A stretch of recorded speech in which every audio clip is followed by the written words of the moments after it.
अवधूत चिंतन श्री गुरुदेव दत्त श्री स्वामी समर्थ. माझ्या चॅनलमध्ये तुमचं सगळ्यांचं मनापासून खूप खूप स्वागत, आभार. चला तर मग आज आपला विषय आहे आषाढी एकादशीला आपण तुळशीची पूजा करणे खूप अति महत्त्वाचं आहे आणि खूप शुभदायी आहे. पण त्याचबरोबर आपल्याला अजून ह्या दोन झाडाची पूजा करायची आहे, सेवा करायची आहे. आपण पहा, आषाढी एकादशी ह्या दिवशी उपास न करणारे लोकसुद्धा ह्या दिवशी उपास करतात. आपल्याला वर्षभर जर एकादशी व्रत करायला जमत नसेल तर आपण ही आषाढी एकादशी व्रत आवर्जून करावे. म्हणजे आपल्याला पूर्ण 24 एकादशी व्रत करण्याचे पुण्य प्राप्त होते.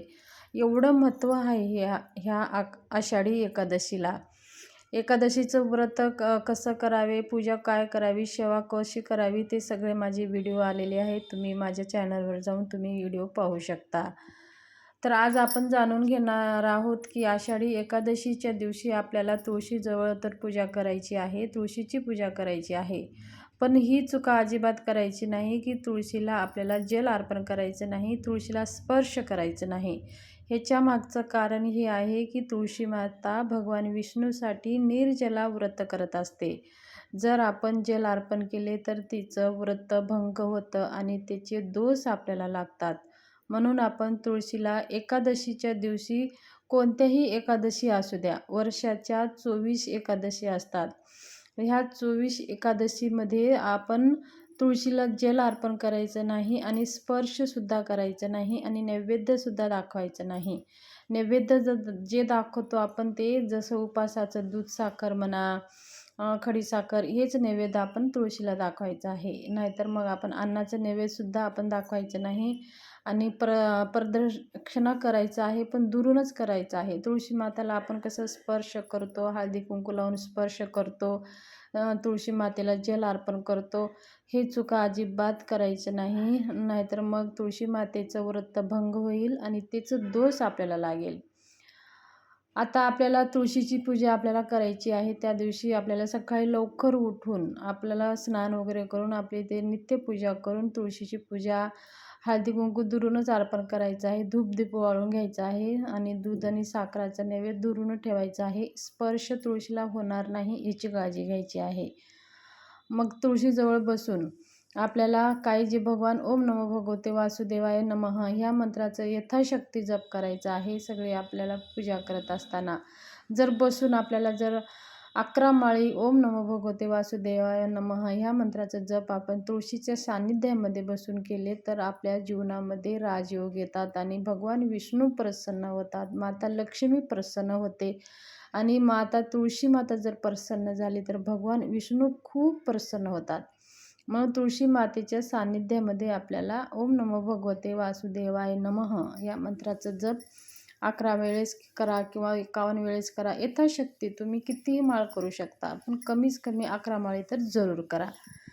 आता तुळशी झाडाची तर पूजा आपण करतोच, अजून दुसऱ्या 2 झाडाची पूजा करायची आहेत. हे केल्याने सुद्धा तेवढंच महत्त्वाचं आहे आणि तेवढंच आपल्या जीवनामध्ये धनप्राप्तीसाठी, आपल्याला धन येण्याचे, राजयोग येण्यासाठी, धन येण्याचे अनेक मार्ग प्राप्त होण्यासाठी, भगवान विष्णूची कृपा आशीर्वाद प्राप्त करण्यासाठी, माता लक्ष्मीची कृपा आशीर्वाद प्राप्त करण्यासाठी आपल्याला ह्या 2 झाडाची पूजा करायची आहे. पहिलं झाड आहे केळीचं झाड.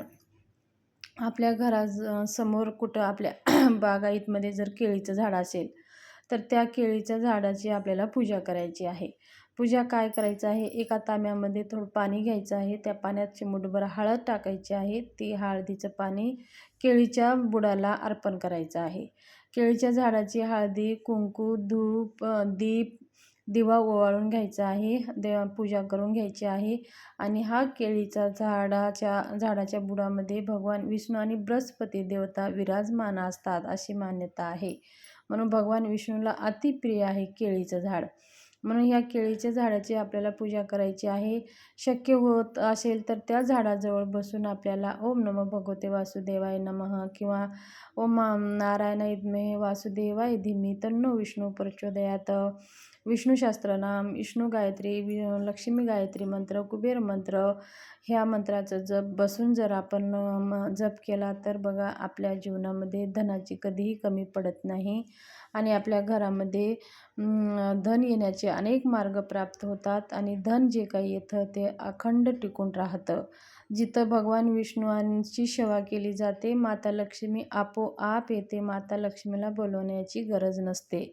म्हणून जिथं भगवान विष्णूची आपल्या मनोभावी सेवा केली जाते, म्हणून लक्ष्मीची सेवा नाही केलं तरी चालेल, पण भगवान विष्णूची सेवा आवर्जून करायची आहे. समजा आता तुमच्या आज जवळपास कुठं झाड नसेल केळीचं, तर तुम्ही आवळ्याच्या झाडाची सुद्धा तुम्ही पूजा करू शकता. आवळ्याचं झाड असेल तर आवळ्याच्या झाडाला सुद्धा आपल्याला एक तांब्याभर पाणी घ्यायचं आहे, त्याच्यात थोडीशी चिमूटभर हळद टाकायची आहे आणि आवळ्याच्या झाडाच्या बुडाला आपल्याला एक तांब्या पाणी अर्पण करायचं आहे आणि त्या झाडाला हळदी कुंकू लावायचं आहे. एक दिवा लावायचा आहे आणि ते पण दिवा शुद्ध तुपाचाच असावा आणि धूपदीप ओवाळून घ्यायचं आहे आणि त्या झाडाखाली बसून आपल्याला ओम नमो भगवते वासुदेवाय नमः किंवा ओम नारायणाय वासुदेवाय नमः ह्या मंत्राचा जप करायचा आहे. यथाशक्ती जप करा, तुम्हाला शक्य होईल तेवढे तुम्ही जप करा. विष्णूशास्त्र करा, श्रीसूक्त करा, पुरुष सूक्त पाठ करा. विष्णूचे कृष्णाचे जे काही मंत्र तुम्हाला येतात तुम्ही ते दररोज जप करता ते जप करा. जास्तीत जास्त ह्या झाडाखाली या दिवशी भगवान विष्णू साक्षात जागृत अवस्थेमध्ये उपस्थित राहतात अशी मान्यता आहे. तर तुळशीची पूजा आपल्याला करायचीच आहे, पण शक्य होईल तर तुम्ही ह्या दोन्ही झाडाची जर पूजा केली तर बघा तुमच्या जीवनात किती फरक पडेल आणि तुमच्या जे काही धनाविषयी समस्या आहे, धनाविषयी जो काही तुमच्या जीवनामध्ये अडथळे आहेत ते अडथळे दूर होण्यास मदत होते. धन येते, माता लक्ष्मी प्रसन्न राहते, भगवान विष्णू प्रसन्न राहतात. त्यांचं आपल्या घरावरती अखंड कृपा राहते. बघा एकादशीलाच का करावे, म्हणजे एकादशी ही आषाढी एकादशी सगळ्या एकादशीपेक्षा ह्या एकादशीचं विशेष अनेक असे महत्त्व आहेत. ह्या एकादशीला भगवान विष्णू निद्रा अवस्थेमध्ये जात असतात, म्हणून सगळे देवी देवता एकत्र त्यांची ऊर्जा शक्ती एकत्र स्थान होते आणि त्या ऊर्जा स्थान सगळ्या देवी देवताचं ऊर्जा आपल्या धर्तीवर त्यांचं जागृत अवस्थेमध्ये असते ह्या दिवशी. म्हणून ह्या दिवशी एवढं महत्त्व आहे. म्हणून आपण बघा लोक पंढरीची वारी चालत चालत जातात आणि आपल्या माऊलीला भेटण्यासाठी ह्या दिवशी सगळे एकट्ठा पंढरपुरामध्ये जमतात. तर ह्या दिवशी का, म्हणजे ह्या दिवशी असं महत्त्व आहे की सगळे देवी देवता सगळे एकत्र येतात आणि भगवान विष्णूला आशीर्वाद देतात आणि भगवान विष्णू योग निद्रेमध्ये जातात, म्हणून सगळे देवी देवतांची ऊर्जा